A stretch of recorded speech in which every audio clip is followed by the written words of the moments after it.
Traders good morning. आज 24 सितंबर 2025 और traders मैंने यहाँ पे एक नेस्ले में एक ट्रेड लिया है, लेकिन यहाँ पे छोटी सी एक मिस्टेक हो गई है। वो मेरी तरफ से नहीं, ब्रोकर की तरफ से हुई है। मुझे ₹1 नीचे एंट्री लगाई थी, वो ₹1 जाके ऊपर हुई है, ₹1.1 लगा लो आप। तो यहाँ पे थोड़ी सी मिस्टेक हो गई है, बट अब ट्रेड ले लिया है तो अपने एसएल और टारगेट के लिए रुकना ही पड़ेगा। तो स्टे ट्यून, देखते हैं क्या होता है। इसमें मैं आपको ट्रेड लेने का रीज़न एक बार शेयर कर देता हूँ कि सिर्फ पीएनएल नहीं देखना है, आपको लॉजिक भी देखना है कि किस ट्रेड से लॉजिक और किस लॉजिक से ट्रेड लिया जाता है या अपने सेटअप पे किस तरीके से ट्रेड लिया जाता है। तो इसमें हमारे पास अभी पहले एक बात बताऊँ मैं, तो अभी हमारे लिए जो इसमें हर्डल है, एक हर्डल है ये स्विंग हाई है ना, ये हर्डल है। अगर एक बार इसके ऊपर क्लोज करके कैंडल क्लोज कर देते हैं ना, फिर इजीली हमारा जो लास्ट इसका स्विंग हाई है वो हम अचीव कर सकते हैं, वही हमारा टारगेट रहेगा। तो अभी हम देखते हैं, इसके साथ साथ पहले मैं आपको लॉजिक शेयर कर देता हूँ। तो ये देखिए ट्रेडर्स,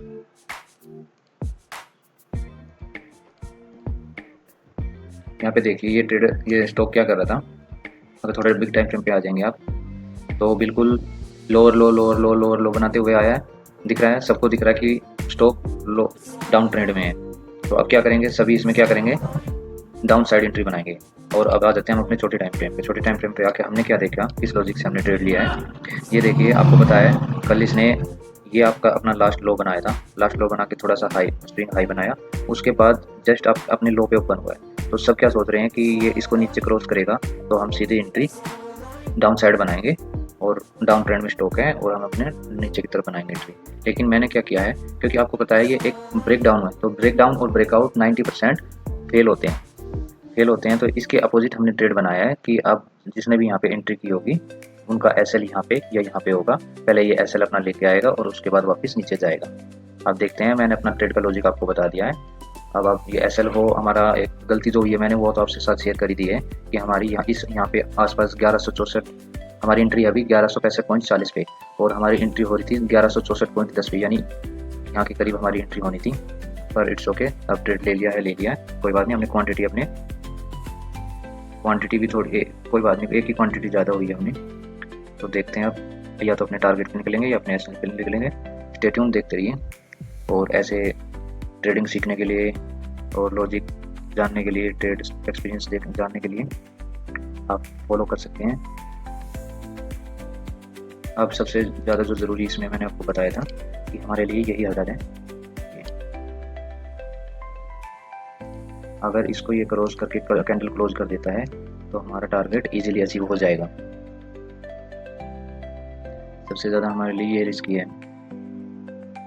एक बार यहाँ पे क्लोज कर दें, क्लोज करके अगर यहाँ पे ये क्लोज नहीं करता है तो हमारे लिए प्रॉब्लम हो जाएगी। क्योंकि ट्रेडर्स, एक बात आप समझने के लिए ये भी है इसमें, क्योंकि मैं अपने एक्सपीरियंस से बता रहा हूँ कि अब जो भी यहाँ से लेके आया है इसको नीचे, एक सेकंड, जो भी इसको यहाँ से नीचे लेके आया है और फिर जो इसने जो ये कैंडल बनाई है ना, ये वाली, ये हम और आप जैसे कैंडल नहीं बना सकते। अगर आप थोड़ा सा एक्सपीरियंस होगा या आप अपने चार्ट को देखेंगे बैक टेस्ट करके, तो आपको पता चलेगा कि जब सेलर साइड है, सबकी साइकोलॉजी सेलर साइड है, सेलिंग साइड है, उसके बाद प्राइस यहाँ पे आके रुक जाता है और फिर इस तरह की एक तरह से इन्वर्टेड हैमर कैंडल बनाई है ये, कि प्राइस ने क्या किया है, प्राइस ऊपर से नीचे आया है, एक पहले छोटी इन्वर्टेड हैमर कैंडल बनाई, उसके बाद फिर एक और इन्वर्टेड हैमर टाइप बनाई है। प्रॉपर इन्वर्टेड हैमर नहीं बोलेंगे इसको, हाँ, लेकिन एक काम चलाओ चल सकती है अपनी इन्वर्टेड हैमर। प्राइस यहाँ पे स्ट्रगल कर रहा है। अब देखना ये है कि ऊपर जा पाता है या नीचे आ जाता है वापस। अगर ऊपर इजीली निकल जाता है तो फिर अपना टारगेट अचीव करने में हमें कोई दिक्कत नहीं होगी। इट्स ओके, देखते हैं, स्टे ट्यून।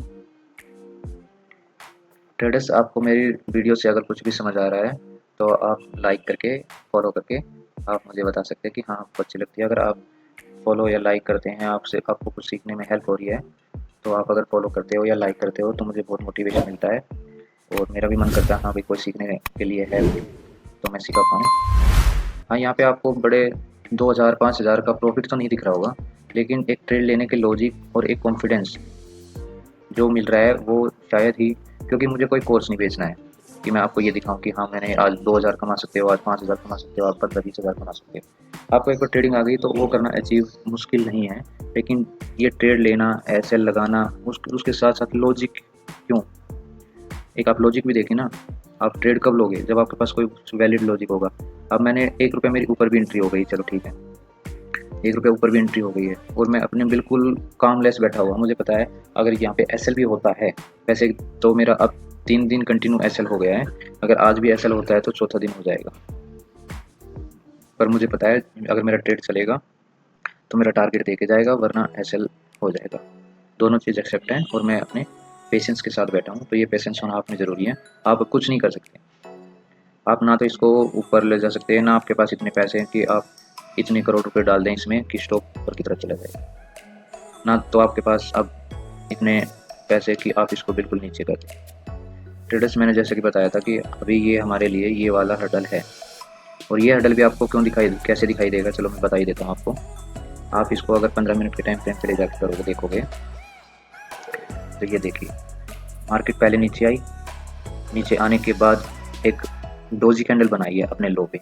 अब डोजी कैंडल इसने बना दी है, तो पहले क्या हुआ है, पहले मार्केट ने ऊपर जाने की कोशिश की है, फिर सेलर ने नीचे लाने की कोशिश की है, फिर बायर ने जोर लगाया है इस तरीके से कि और नीचे नहीं ले जा पाए सेलर, ठीक है। उसके बाद हमें एंट्री करनी होती है 5 मिनट के टाइम फ्रेम पे, और देखना भी 5 मिनट के टाइम फ्रेम पे। मैं एक सिर्फ लॉजिक बता रहा हूँ आपको कि मैंने क्या देखा था यहाँ पे। अब इस साइकोलॉजी कैंडल की साइकोलॉजी, जैसे मैंने पुरानी वीडियो में आपको बताया है कि इस कैंडल की साइकोलॉजी, चाहे वो डे टाइम फ्रेम पे हो, चाहे वो डे टाइम फ्रेम पे हो या वो 15 मिनट के टाइम फ्रेम पे हो, आपको कैंडल की साइकोलॉजी समझ आनी चाहिए। कैंडल की साइकोलॉजी क्या है, ये आज की कैंडल है, ये देखिए सबसे पहले कैंडल ने क्या क्या बताने की कोशिश की है कि यहाँ पे बायर ने ऊपर पुश करने की कोशिश की लेकिन नहीं कर पाए, नीचे चले आए। उसके बाद दोबारा थोड़ा सा ऊपर गया है, ऊपर जाने के बाद फिर सेलर ने कोशिश की, नीचे चली आए, ठीक है। सेलर हैवी है, यहाँ पे सबको समझ में आ गया कि कल का लो क्रॉस कर दिया इसने, तो सेलर इंटरेस्टेड है यहाँ पे, ठीक है। लेकिन क्या सेलर फिर अगली कैंडल को लो क्रॉस करके क्लोज कर पाए? नहीं कर पाए, क्योंकि यहाँ पे बायर आ गए हैं। वही बायर भी क्यों आए हैं, इसके पीछे भी मैं आपको दिखा देता हूँ एक बार। आप ट्रेडर्स जितना बड़ा टाइम फ्रेम देखेंगे ना, और जितना प्रॉफिट एंड लॉस पे फोकस नहीं करेंगे, ये देखिए यहाँ पे ट्रेड आया, पहले आई थी ऊपर चला गया, फिर नीचे आई, फिर ऊपर चला गया, फिर नीचे आया, फिर ऊपर चला गया। यहाँ पे कहीं ना कहीं, अब यहाँ पे देखो पीछे, यहाँ पे सेलर को प्रॉफिट हुआ, यहाँ सेलर को प्रॉफिट हुआ, बायर को प्रॉफिट नहीं हुआ अभी तक। तो यहाँ पे जब सेलिंग, सबका सेलिंग साइड मूड है, तो बड़े ट्रेडर्स क्या करते हैं, सबकी साइकोलॉजी चेंज करते हैं और उसके बाद अपना डायरेक्शन चेंज कर देते हैं। अभी भी हमारा ट्रेड वहीं अटका हुआ है ट्रेडर्स, और रीज़न भी इसका मैंने आपके साथ शेयर कर दिया है। जब तक इसको क्रॉस करके कैंडल क्लोज नहीं करती है ना, इस वाली कैंडल को,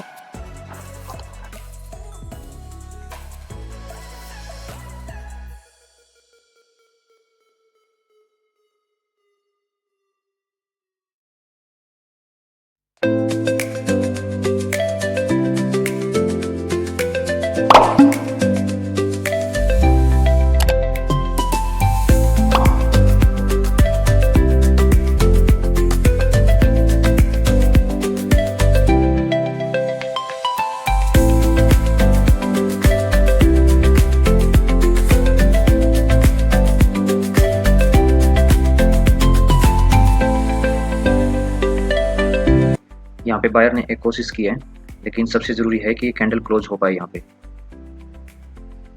अब देखना ये है कि ये कैंडल यहाँ पे क्लोज कर पाती है या नहीं, या वापस अगर इसके अंदर आके क्लोज करती है तो हमारा एसएल, बहुत ज़्यादा पॉसिबिलिटी है कि हमारा एसएल जाएगा।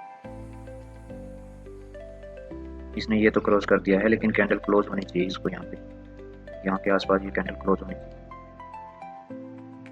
क्योंकि अगर ये कैंडल यहाँ पे क्लोज नहीं होती है तो इसका मतलब ये है कि यहाँ पे सेलर फिर दोबारा से एक्टिव हो गए हैं, जिसको प्राइस को नीचे लेके आ रहे हैं।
छेड़ने का कोई फ़ायदा नहीं है। हम इसमें अपना एसएल कम कर लेते हैं, तो एसएल हम 1:2 अपना टारगेट लेके चलते हैं यहाँ पे, या अपना 2.5 कर लेते हैं बस, इससे अब नहीं छेड़ेंगे इसको ज़्यादा। अब हमारा रिस्क यहाँ पे कम हो गया है और हमारा टारगेट उतना ही है, तो अपने टारगेट और एसएल के साथ बने रहेंगे। ये अपना टारगेट एसएल है वो यहाँ कर लेते हैं। हमने अपना एसएल ट्रेल कर लिया है, रिस्क कम कर लिया है, अब टारगेट के पास है, हाई पॉसिबिलिटी है कि अपना ये टेस्ट करके और नीचे की तरफ मूव जो आप इसका ट्रेंड है वो उसको कंटिन्यू करें। स्टे ट्यून, देखते हैं क्या होता है, अपना एसएल होता है, टारगेट होता है। ट्रेडर्स वैसे बड़े टाइम फ्रेम में देखने से आपको नॉइस कम होती है, आपकी साइकोलॉजी कम मिलती है, क्योंकि यहाँ पे सीधी सीधी कैंडल बनती है, और अगर 5 मिनट के टाइम फ्रेम पे जाके आप देखोगे तो कोई कैंडल नीचे आ रही है, ऊपर जा रही है, नीचे आ रही है, ऊपर जा रही है, तो थोड़ा सा बड़े टाइम फ्रेम पे देखने की कोशिश कीजिए ताकि आपका साइकोलॉजी ना बिगड़े। तो कर हो जाएगा तकरीबन टारगेट टारगेट टारगेट टारगेट। एक मूव और चाहिए इसको, छोटी सी मूव और चाहिए, तो बस कर दे टच में, एक बाउंस और चाहिए इसको, एक बाउंस देखते हैं, एक बाउंस देता है। देखो इसमें एक काम करते हैं हम यहाँ पे अपना टारगेट के साथ कुछ छिड़खानी नहीं करेंगे, अपना एसएल बिल्कुल मिनिमाइज कर लेते हैं हम।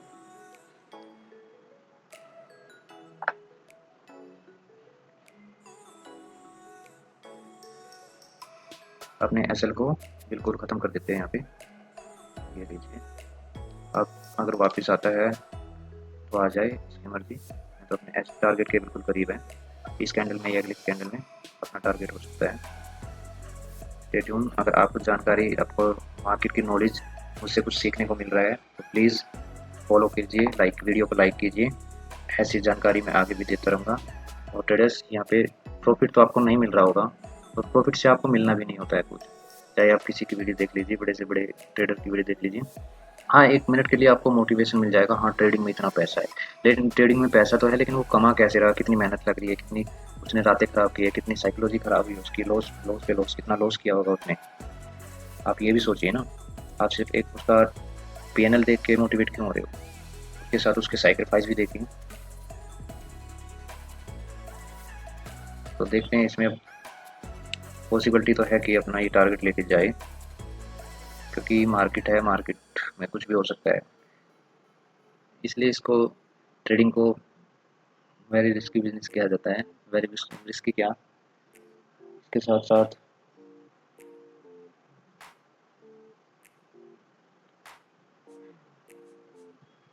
अगर ये यहाँ से वापस आता है तो कोई बात नहीं, देखते हैं जो भी होता है। अब तो पेशेंस से रुकना ही पड़ेगा, प्रोसेस को फॉलो करना पड़ेगा ट्रेडर्स, क्योंकि ₹1 हमारी ऊपर भी एंट्री हो चुकी है वैसे भी।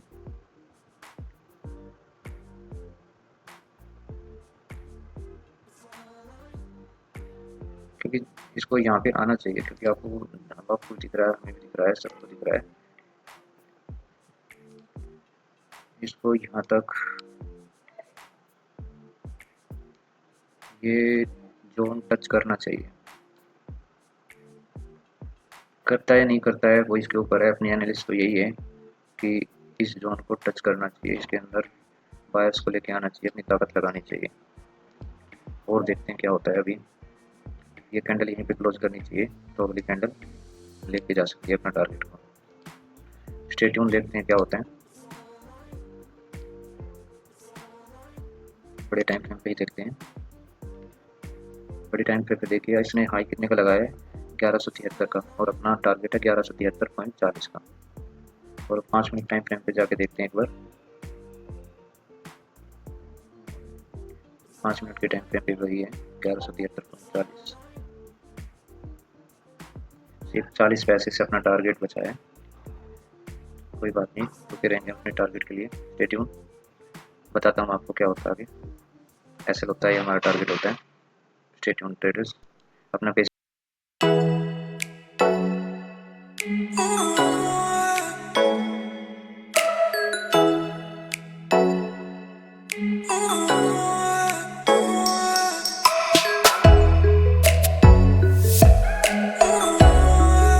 तो यहाँ पे साइकोलॉजी थोड़ी चेंज होती है कि अपना एसएल ट्रेल करें या यहीं पे बुक कर ले। अगर यहीं पे बुक कर लेते हैं तो फिर वही बात है, आदत ऐसी बन जाएगी, यहाँ पे बुक करना सही नहीं है।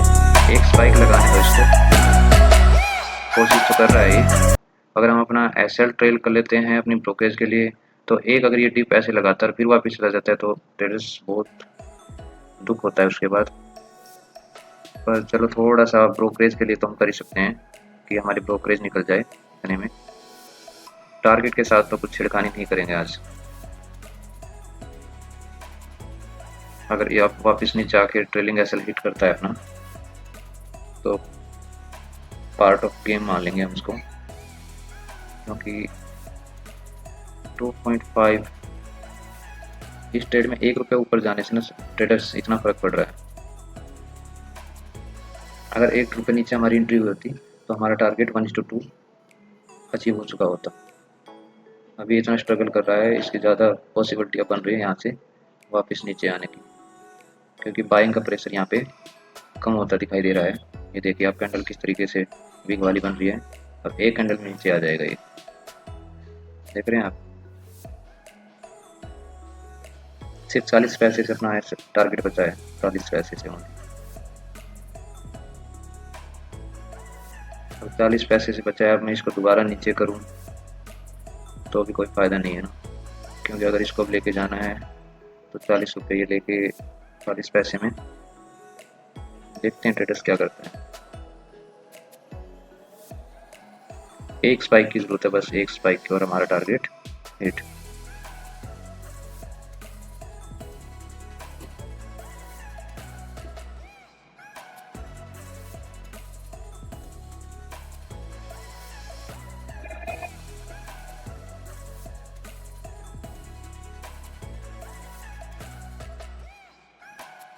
देखते हैं अभी लेके जाता है या कितना पेशेंस चेक कर रहे हैं ट्रेडर्स। इसी पेशेंस के लिए ट्रेडिंग में बहुत ज़्यादा ज़रूरत है, इसी पेशेंस के लिए। जैसे हम अपने एसएल पे रुके रहते हैं ना कि हाँ एसएल हो जाए हो जाए हो जाए हो जाए, इसी तरह हमें अपने टारगेट पे भी रुकना रहना चाहिए। ऐसा नहीं है कि हाँ निकल यहाँ पे निकल जाते हैं। तो देखते हैं अभी क्या होता है। अब ये खुद देखिए, इसने अभी अभी हाई लगाया है 1172.80 का, और हमारा 1173.40 का टारगेट है ट्रेडर्स। हम 40 पैसे के लिए लड़ रहे हैं अब। देखते हैं ट्रेडर्स लेके जाता है अपना ट्रेलिंग ऐसे लीड करता है। अब ट्रेडर्स थोड़ा सा एसएल को हम और ट्रेड कर लेते हैं यहाँ तक, क्योंकि उन्हें टारगेट के पास आने के बाद अगर हम एसएल देते हैं तो कोई फ़ायदा नहीं रहेगा। इसी को रिस्क मैनेजमेंट बोलते हैं। वैसे तो हमारा 1 रुपये ऊपर एंट्री होने से हमारा आरआर ख़राब हो गया है, बट फिर भी हम अपने अभी भी अपने टारगेट पे एक्सटेंड रुके हुए हैं। देखते हैं ट्रेडर क्या करता है। करना इसी को है, हम तो सिर्फ बैठ के देख सकते हैं कि क्या कर रहा है क्या नहीं कर रहा है। इसको एक छोटी सी स्पाइक तो लगानी चाहिए मेरे एनालिस्ट के हिसाब से, एक स्पाइक लगा के और फिर बेशक नीचे आके क्लोज कर देंगे। तो ज़रूरी नहीं है कि जो मैं बोलूँगा ये हो, ऐसा कुछ नहीं। ट्रेडर सिर्फ अपनी एनालाइज करना है, वो उसको जो करना है करना है। तो स्टे ट्यून, देखते हैं क्या करता है। हम अपना वेट ही कर सकते हैं डिसिप्लिन के साथ।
ट्रेडर्स यहाँ अपने अपने टारगेट के बिल्कुल 10 पैसे से टारगेट हमारा बचा हुआ है। ट्रेडर्स बहुत पेशेंस चेक कर रहा है, बहुत। अब ये देखिए इधर 20 पैसे, अब ये 11.73 लो ट्रेडर्स, हमारा पेशेंस का हमें पैसे मिल गया है। तो ट्रेडर्स आप ये देखिए कि पैसा कमाना कितना मुश्किल है। सब सोचते हैं, बोलते हैं कि ट्रेडर्स स्वयं ही हैं, सिर्फ बाई क्लिक करना है, सेल क्लिक करना है और अपना टारगेट पैसा निकाल लेना है। तो अभी आपने देखा ट्रेडर्स कितना पेशेंसली बैठना पड़ता है। और सबसे ज़्यादा ट्रेडर्स पेशेंस ही आपने अभी सुना होगा या देखा होगा कि डिसिप्लिन और पेशेंस। पेशेंस भी डिसिप्लिन में आता है। अपने डिसिप्लिन में हम अपने टारगेट, हमारे से गलती हो गई थी लेकिन उसके बाद भी हम अपने टारगेट तक रुके रहे, यही डिसिप्लिन कहते हैं और इसी डिसिप्लिन का पैसा मिला है। तो ट्रेडर्स आपको अगर कुछ भी सीखने को मिला है तो वीडियो को लाइक करें एंड फॉलो करें। थैंक यू, मिलते हैं कल। और आपको पता है जैसा कि 1 डे 1 ट्रेड ओनली, एसएल या टारगेट। ट्रेडर ये डिसिप्लिन बना के रखिए, आप ये ज़रूर कामयाब हो जाओगे। और धीरे धीरे आप जो PNL छोटा देख रहे हैं, हम नेक्स्ट मंथ से अपनी क्वांटिटी बढ़ानी शुरू कर देंगे। तो मंथ एंड में मैं आपको अपना PNL भी शेयर करूँगा कि इस महीने हमने कितना कमाया है, कितना लॉस किया है, क्या ब्रोकरेज दिया है और हम ब्रोकरेज को कैसे कम कर सकते हैं। इससे पहले वाली वीडियो में मैंने आपके साथ शेयर किया है, शॉर्ट्स में देखेंगे। सिर्फ हमारे पास ब्रोकरेज से बचने का, ब्रोकरेज को आप एक्सपेंस मान लो किसी भी बिजनेस का, लेकिन वो एक्सपेंस खत्म नहीं किया जा सकता, लेकिन कम किया जा सकता है। कम किस तरीके से किया जा सकता है कि अपने एक सेटअप पे और 1 डे 1 ट्रेड का रूल बना के चलें और उसके हिसाब से आप ट्रेड लें, तो हमारी प्रोग्रेस कम हो सकती है। अगर हम दिन की 2-3 ट्रेड लेंगे तो सिर्फ ब्रोकर अमीर होगा, ना कि हम ट्रेडर्स के, रिटेल ट्रेडर्स के लिए पहले स्ट्रगल होता है कि हम अपना प्रॉफिट कैसे निकालें, लॉस और ब्रोकरेज को कैसे कम रखें। तो इसका सबसे अच्छा सोल्यूशन यही है कि अपना ट्रेड को लिमिट रखिए। अब प्रॉफिट होना होगा तो आप सही जगह अपने सही सेटअप से ट्रेड लेंगे, उसमें धीरे धीरे, मैंने पहले ही बताया था, आप एक सेटअप पे, एक स्ट्रेटजी पे फोकस कीजिए, उसका अपना डिसिप्लिन बनाइए उस पर कि हाँ मैं एक ट्रेड पे रुक पा रहा हूँ, अपने एसएल पे रुक पा रहा हूँ या अपने एसएल उस पर टारगेट पे रुक पा रहा हूँ। अगर आप ऐसा कर रहे हो तो आप धीरे धीरे स्टेप बाय स्टेप, सीढ़ी बाय सीढ़ी चलते जाओगे। और जो आप मेरी क्वांटिटी 12 देख रहे हो, 12, 15, 20, 50, 35, 45, हाँ इसमें टाइम ज़रूर लगेगा, मैं मानता हूँ कि टाइम लगेगा, ये एक जर्नी है। मैं आज ही अगर 100 क्वांटिटी में ट्रेड कर लेता, करने को मैं 100 क्वांटिटी में ट्रेड ले सकता था, लेकिन उससे क्या होता, ज़रा सा नीचे जाता मेरी हार्ट बीट बढ़ जाती। क्यों? मैं 20-30 पे हूँ और 20-30 से 100 5 टाइम चले जाएंगे। तो ऐसे नहीं होता है ट्रेडर्स। आप अपनी ट्रेड को लिमिट रखिए, अपने एसएल और टारगेट पर स्टिक रहिए, एक स्ट्रेटजी पे स्टिक रहिए। मैंने पहले बहुत ज़्यादा गलतियाँ की है, सबसे मेन गलती मेरी स्ट्रेटजी की थी कि मैं हर हफ्ते, हर महीने नई नई स्ट्रेटजी यूज़ करता था, जो कि अब मैं 2 महीने नहीं, अब मैं करीबन 4 से 5 महीने एक स्ट्रेटजी पे रुका हुआ हूँ और मुझे रिजल्ट बेहतर से बेहतर दिखाई देना शुरू हो गया है। तो अगर आप भी मेरी इस जर्नी में जुड़ना चाहते हैं तो आप मेरे साथ जुड़ सकते हैं। वीडियो अच्छी लगे तो लाइक करें, चैनल को फॉलो करें। Thank you.